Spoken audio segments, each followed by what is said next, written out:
السلام علیکم۔ موسمی تبدیلی کا شاخسانہ، کراچی میں سردی فروری میں ہی فرار۔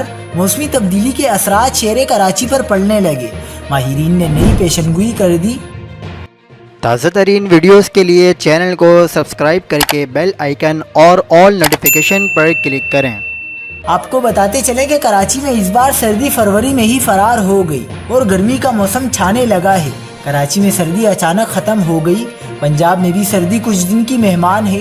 کراچی میں عام طور پر فروری کے آغاز میں سردی ہوتی ہے، تاہم اس بار مہینے کے آغاز ہی میں موسم پوری طرح بدل گیا ہے۔ چند روز قبل کراچی کے علاقے لیاری میں دھند بھی دیکھی گئی، جو ایک غیر معمولی صورتحال تھی۔ کراچی میں عموماً اس طرح کی دھند نہیں پھیلتی۔ چیف میٹرولوجسٹ سردار سرفراز نے بتایا کہ آگے موسم خشک ہونے جا رہا ہے، دن میں تیز دھوپ ہوگی۔ انہوں نے کہا کہ چند دنوں میں بالائی علاقوں میں بارشوں اور برف باری کا نیا سپیل شروع ہوگا، لیکن سندھ اور کراچی میں سردی ختم ہو گئی ہے۔ اگلی سردی اب دسمبر 2023 کے آخر میں آئے گی۔ ملک کے بیشتر علاقوں میں آئندہ 24 گھنٹوں کے دوران موسم سرد اور خشک رہے گا۔ مزید خبروں کے لیے دیکھتے رہیے حق پاکستان نیوز۔